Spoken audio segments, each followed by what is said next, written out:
¿Qué tal, amigos de Encuentro de Negocios? Como siempre, un gusto saludarlos en este martes 30 de marzo del año 2021 para Encuentro de Negocios a través de nuestras plataformas digitales. Como siempre, un gusto tener a nuestro amigo Rodrigo Ortiz en el análisis de la Bolsa de Valores, Economía y Finanzas. Estimado Rodrigo, como siempre, tenerte aquí en Encuentro de Negocios en esta semana ya Semana Santa, es también semana pues de descanso para algunos. Muy buenas tardes, mi estimado Brian, un gusto una vez más poder estar aquí contigo, claro, Semana Santa, pero aquí estamos nosotros manteniéndolos informados, estimado. Así es, estimado, creo que es una semana que de cierta forma va a estar algo calmada, pero que traemos información interesante de lo que está pasando alrededor del mundo, mi estimado Rodrigo. ¿Cómo se han comportado los mercados en esta semana que pasó? Pues mira, mi estimado Brian, la semana pasada los mercados estuvieron de fiesta, cerraron muy cerca de sus máximos históricos, sigue la fiesta en las bolsas. Sin embargo, el día lunes abren temerosos y cierran temerosos. México y el Dow Jones de Estados Unidos suben. México sube sube bien, 0.70%, el Dow Jones sube 0.30%, pues una ligera subida. Sin embargo, el que empieza a caer y se tambalea es el Nasdaq, baja 0.40%, digo, es una baja ligera. Sin embargo, lo interesante es el por qué se da esta baja y por qué se separa del Dow Jones. Lo que pasa, mi estimado, es que hay un cierto nerviosismo a que ya va a empezar la venta de acciones tecnológicas. Lo hemos dicho aquí, vemos ahí algo muy cercano a burbuja, las vemos sobrevaloradas, y entonces parece ser que ya van a empezar las ventas de las empresas tecnológicas, y esto se vio reforzado el día viernes, mi estimado. Hubo una operación de más de $20 millones que se vendieron en acciones tecnológicas, no de las más famosas, sin embargo se venden, y esto fue porque se activó de forma inmediata un operador chino que tenía una cuenta en Estados Unidos. Había contratado derivados de estas acciones, en las cuales pues no logró pagar la prima que tenía que pagar. O sea, le hacen una llamada de margen para poder mantener su posición porque ya había perdido mucho dinero, entonces no la logra pagar, y entonces este banco en automático de Estados Unidos vende las acciones. Esto todavía no es, esto es información confidencial, entonces no se han dado muchos nombres a la luz, pero ya se sabe que fue porque no pagó la llamada de margen. Se venden estas acciones, mi estimado, de tecnología, y esto le da nerviosismo al mercado porque bueno, fueron $20 millones, no es una operación común que se vendan de jalón $20 millones en acciones, y entonces da nerviosismo al mercado de que esto se pueda empezar a replicar, porque pues empiezan a vencer los contratos, mi estimado. Entonces, si en algún otro lado alguien más está operando derivados de las acciones tecnológicas y ya lleva mucho dinero perdido y no puede pagar esas llamadas de margen, pues pueden empezar a explotar estos contratos, ya que mucha gente o está apostando en contra de las acciones tecnológicas porque han subido de gran manera. Entonces piensan, como nosotros hemos pensado, que ya están sobrecompradas y que en cualquier momento pueden bajar, pero como han seguido subiendo, pues esta gente que apostó en contra está perdiendo. Entonces, como es algo que se ha dado común en este último tiempo, pues se puede repetirse con varios inversionistas, y entonces ahora sí, como van a salir a vender muchísimos porque estaban en oposiciones contrarias y quieren cerrar posición y demás, algo similar a GameStop, pero ahora del otro lado, entonces pues puede ser que esta vez explote esa burbuja, pero desde el mercado de derivados. Entonces hay ese nerviosismo, está un poco candente, estamos esperando más noticias, que salga de manera oficial y no solo esos correos que se filtran, pero pues un tema interesante ahí con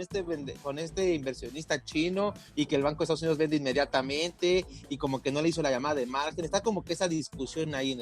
mi estimado. Sí, y llama muchísimo la atención porque en este momento, en esta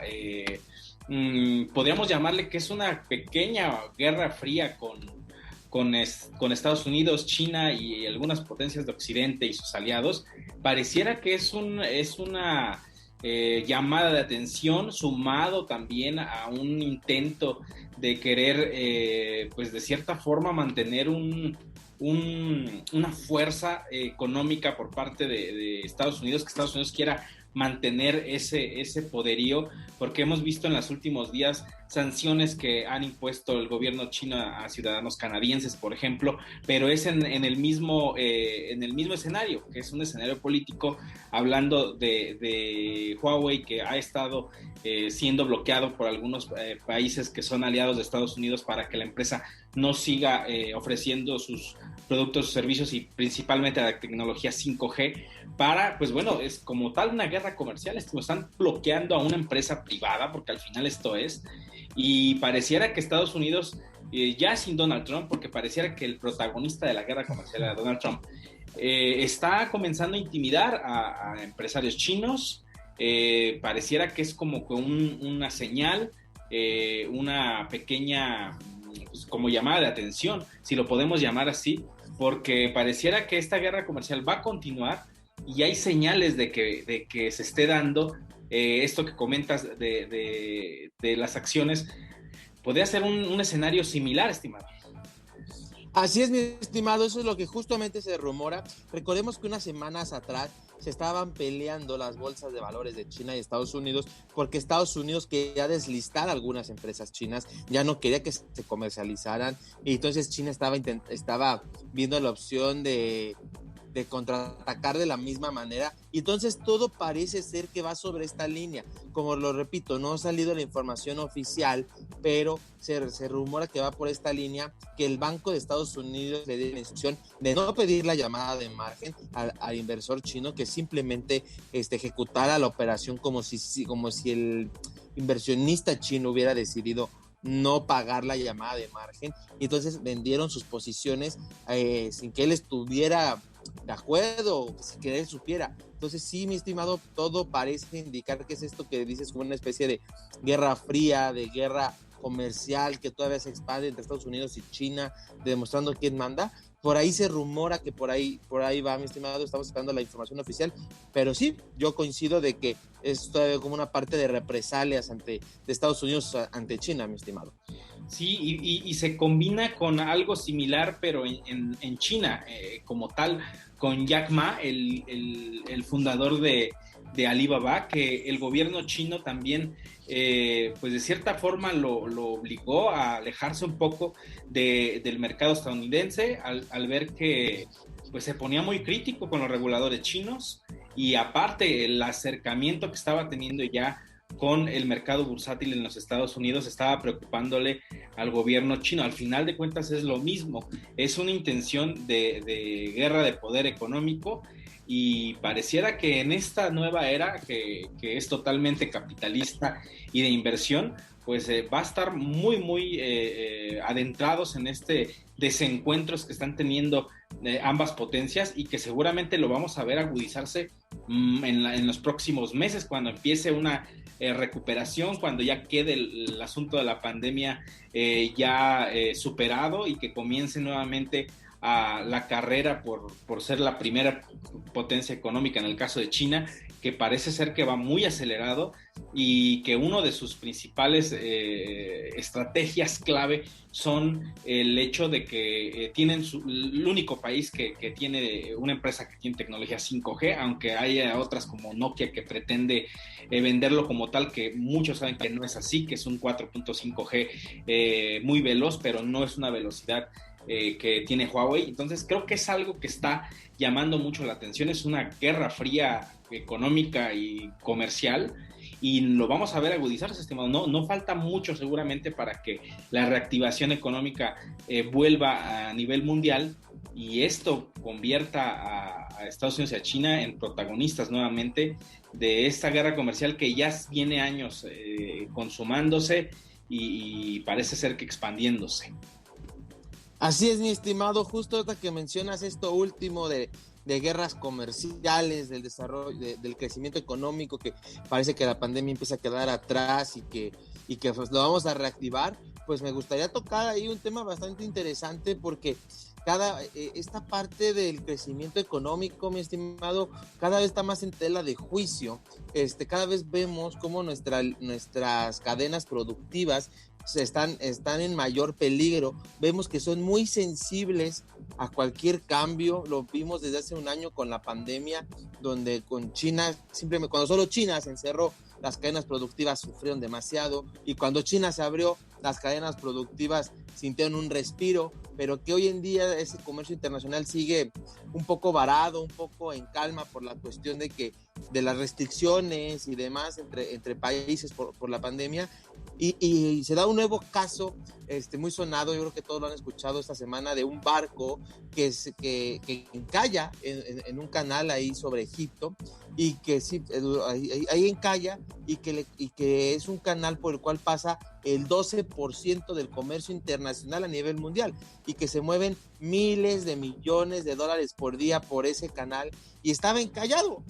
el canal estaba cerrado. Tardaron 5 días en poder desencallar, en poder sacar el barco, y que pues sigue su camino. Sin embargo, no saben cuándo van a reabrir el canal al resto de barcos. Este barco encalla por una tormenta de arena que se da en el desierto del Sahara, fuertes vientos. Imagínate la fuerza del viento que alcanza a mover al barco, lo pone de lado, y aparte la poca visibilidad que tenía el conductor por la tormenta de arena, pues encalla y demás. Pero entonces nos vemos esa fragilidad que existe en nuestras cadenas productivas, en el modelo de la economía mundial, cómo está pendiente de un hilo, cómo una cosa tan sencilla como una tormenta de arena puede afectar tan fuertemente a la economía, al comercio internacional. Entonces, creo que es una reflexión interesante que debemos de hacer para buscar más opciones de cadenas de producción, a lo mejor sí buscarlas un poco más locales, o no hacer que dependan tanto así de una cosa tan simple, porque no solo este barco encallado, sino todos los que alrededor se pararon. Entonces es esa parte de que tú estás esperando tu mercancía y no llega porque un barco está encallado. Entonces, como que buscar más alternativas a las que ya tenemos, porque creo que si no, cualquier cosita va a estar golpeando muy fuerte a la economía, porque va a mover estas cadenas y simplemente ¡pum!, todo se va a venir al traste, mi estimado. Sí, y creo que principalmente es la única alternativa que existe en esa zona del mundo para que puedan cruzar los navíos y que no tengan que rodear todo el continente africano, que al final son todas los productos que vienen de Asia y de Medio Oriente, principalmente el petróleo, que también subió ligeramente mientras estuvo bloqueado el canal de Suez, y hay alternativas distintas, y que inclusive los rusos y los chinos han propuesto que exista una ruta por el Ártico, que pudieran los barcos tener como que otro camino para que pudieran transportar mercancías y tener alternativas, porque es un claro ejemplo de cómo un pequeño bloqueo en una zona estratégica del planeta pues ha provocado pérdidas multimillonarias. Es lo equivalente al canal de Panamá aquí en el continente americano, el canal de Suez, y que no queremos imaginar si esto llega a pasar en el canal de Panamá, porque es una situación similar. No hay otro cruce que permita hacer más cortas las distancias entre el continente americano a través del Océano Pacífico y el Atlántico. Es también un canal sumamente importantísimo para el comercio mundial. Por ahí está una alternativa que están construyendo en Nicaragua, que el canal de Nicaragua, que es prácticamente paralelo al canal de Panamá, y que, bueno, esa es una alternativa al menos, aunque hay también intereses geopolíticos ahí para que no se construya, pero pareciera que es una alternativa que puede ser sumamente importante, y que en este momento en el que la economía está muy frágil, porque hablar de lo que está sucediendo es que tal vez no afectó porque duró 5 días, pero imaginemos si hubiera tardado las semanas que estaban estimado en que se removiera el buque, que verdaderamente iban a ser de 3 a 4 semanas en poder volver a que existiera tránsito sobre el canal. Eso hubiera llevado a que muchas materias primas no llegaran a tiempo a su destino. Incluso se hablaba del papel higiénico, que incluso la celulosa con la que se utiliza para fabricarlo no iba a llegar a tiempo a las fábricas y que pudiera existir un problema de escasez de papel higiénico en algunas zonas del mundo. Ese es un claro ejemplo, estimado. Entonces, imaginemos si hubiera durado 3 semanas, 4 semanas, un mes, un bloqueo de esta magnitud. Creo que tiende en un hilo en la economía mundial, y creo que llevarlo más allá de lo geopolítico, porque el mismo canal del Ártico que desean los rusos y los chinos, que muchas empresas utilicen ese camino para transportar, no lo utilizan por temas geopolíticos, porque Estados Unidos no quiere que los rusos, que los chinos tengan un dominio, y por ello pues no hacen que esa ruta pueda ser una alternativa. Lo mismo pasa en Nicaragua con el canal que se está construyendo, que está principalmente financiado por los chinos. Entonces es algo que no es momento como que las potencias estén peleando, y más después de salir de la situación económica que va a dejar la pandemia. Así es, mi estimado, justamente de acuerdo. Las potencias ahora necesitan sumar fuerzas y buscar la forma de reactivar esta economía mundial que se ha visto muy dañada durante este año. A eso le sumamos que se están peleando, o sea, las potencias solo han buscado salvar su economía,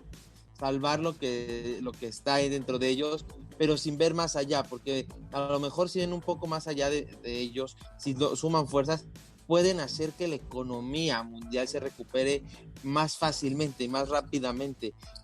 apoyando otros países estratégicos de ellos mismos para darle dinamismo a la economía, y que no solo el crecimiento y todo se centre en ellos, y que no estén tomando lo que hemos dicho de esas políticas monetarias erróneas de imprimir dinero, porque la inflación se va a disparar, mi estimado. Y eso es muy importante, esa parte de la inflación ahorita, porque salió en la parte de Banco de México. El jueves pasado, Banco de México tiene reunión de política monetaria en el cual decide ponerle un alto a las bajas en la tasa de interés. Ya habíamos tenido 3 meses consecutivos de baja de tasas, y entonces deciden parar por un momento y ver qué pasa, porque ahora Banco de México está en una disyuntiva, porque la inflación del mes de febrero salió en 4.2, está fuera del rango de Banco de México de más menos 1, donde es 3% más menos 1, o sea, en 4, se salió nuevamente del rango, lo cual haría que Banco de México subiera, de continuar esta tendencia, subiera su tasa de interés para que la inflación vuelva a bajar, porque con eso va a incentivar el ahorro, va a hacer que la economía se ralentice un poco, y entonces va a regresar la inflación a los niveles que Banco de México quiere. Sin embargo, estamos saliendo de una pandemia. Bueno, creo que todavía nos falta bastante para salir, pero estamos después de un año de pandemia, donde la economía es lo que más golpeado se ha visto. Entonces, ralentizar más la economía con una subida de tasas de interés no es justamente lo que Banco de México quiere hacer, pero está en eso de ¿qué hago? ¿Dejo que la economía siga creciendo y que la inflación aumente, o detengo la inflación pero la economía se va a ralentizar? Entonces está en una disyuntiva bastante fuerte Banco de México de qué hacer, de qué decisión tomar.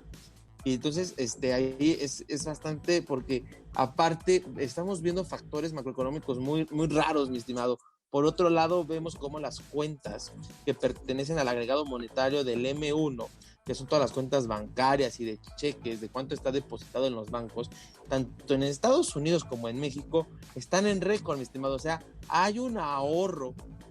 drástico, tremendo en los dos países, y se entiende porque la gente no ha salido en un año. Todo el dinero que gastaban cada vez que salían lo han estado ahorrando, gran parte de esto. Entonces, este ahorro que ellos siguen, que están teniendo, pues está en esas cuentas, y está esperándose a gastar. La gente está ahorrando ahorita por prevención, pero cuando la economía se diga que ya es más seguro, que ya no va a haber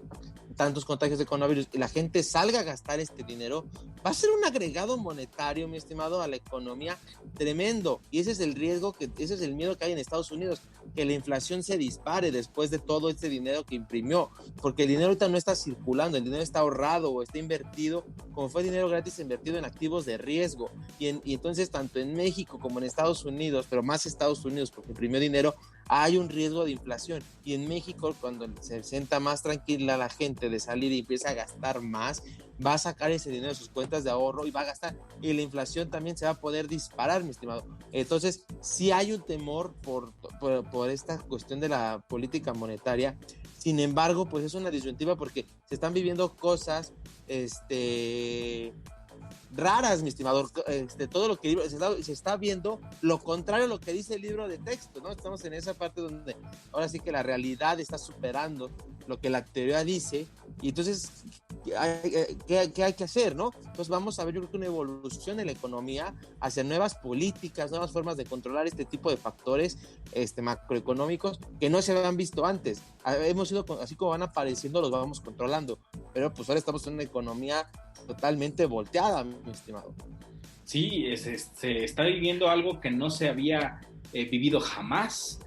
principalmente por, bueno, todo a raíz de la pandemia del coronavirus. Y ahorita que mencionas esta parte de todo el dinero que está guardado, porque es toda la gente que no ha gastado, que ha tratado de ahorrar, y que algunos han recibido el cheque de apoyo en los Estados Unidos, el primero y el segundo. Pues pareciera que hay una demanda reprimida, le llaman algunos analistas, porque precisamente en cuanto se pueda gastar, pues el dinero va a empezar a fluir, y el tema va a ser la inflación, estimado. Creo que aquí es donde va a llegar un punto decisivo para que Estados Unidos piense nuevamente en, pues, verdaderamente reconsiderar la política de imprimir dinero, porque la confianza se pierde totalmente. No hablamos tal vez de que el mundo pueda dejar de confiar en el dólar, pero no es posible que una nación, solamente por tener una moneda que está reconocida a nivel mundial, que no la sustenta nada, porque la economía de Estados Unidos no la sustenta nada más que la confianza, pues imprima dinero cada vez que lo desee. Entonces esto va a ser un problema que seguramente se va a materializar en alguna parte del futuro, en los próximos meses, cuando la gente salga y gaste y compre. Seguramente es ahí donde se va a ver la magnitud de lo que hicieron, porque son dos cheques de estímulo que ya se enviaron, y algunos seguramente no han utilizado ni siquiera el primero, estimado. Entonces es una cantidad de dinero que es enorme, multiplicado por todos los ciudadanos de Estados Unidos que recibieron la ayuda y el estímulo, y que vuelve a trastocarse estos temas que ya ni son conspirativos, sino son más sensibles, en la cuestión de que el dólar pierde valor. Existen otros recursos digitales como el Bitcoin y algunas otras criptomonedas que pueden ser una reserva y que son totalmente contrarios a la inflación. Creo que son momentos que van a marcar seguramente cambios en la política económica a nivel mundial, y creo que Estados Unidos va a tener que aprender de esto que hizo, porque no creo que sea una alternativa a seguir imprimiendo dinero, o sea, una tercera, una cuarta ayuda si es que fuera necesario. Creo que ya caería en el exceso y pone en tela de juicio seguramente el poder adquisitivo de su moneda. Sí, mi estimado, pone totalmente en tela de juicio el poder adquisitivo de la moneda y la confianza, porque ahora sí que vamos a regresar a un punto en el cual el dinero de Estados Unidos va a valer lo que vale ese papel que le llamamos dólar, o sea, centavos. No está respaldado ni con producción, ni con oro, ni con nada, la confianza que deberíamos de tenerle. Y entonces es por eso que Estados Unidos ya debe de dejar de imprimir dinero, de simplemente dinamizar su economía, reactivarla y buscar otra forma que no sea dando dinero, porque si no, la economía mundial se lo va a cobrar, le va a cobrar con inflación, va a seguir teniendo tasas de intereses bastante bajas que no le producen dinero a la gente, y además puede perder la confianza y la gente dejará de usar el dólar. Entonces sí, totalmente de acuerdo, mi estimado. Estados Unidos creo que no está haciendo lo adecuado. Creo que al inicio sí fue una forma correcta, pero este segundo paquete de estímulos creo que lo deja más bien mal parado ante la confianza de la gente. Pero bueno, vamos a ver qué pasa y vamos a ver cómo vamos a escribir los nuevos libros de texto de la economía, mi estimado. Así es, estimado. Creo que es algo que sin duda alguna se va a ver, como le decíamos, se va a ver en los próximos meses, cuando todo empiece a relajarse en la cuestión de las medidas sanitarias, comience a existir la salida de personas en Estados Unidos, la actividad económica se empiece a reactivar ya de manera más intensa y veamos cómo van a llover dólares por todos lados, pero seguramente el problema de la inflación va a ser algo que va a ser un tema muy, muy importante a tocar en los próximos meses. Mi estimado Rodrigo, pues llegamos a la parte final del programa para Radio Nicolaita y pues bueno, como siempre es un gusto tenerte como siempre cada semana aquí en el podcast y por supuesto también en radio.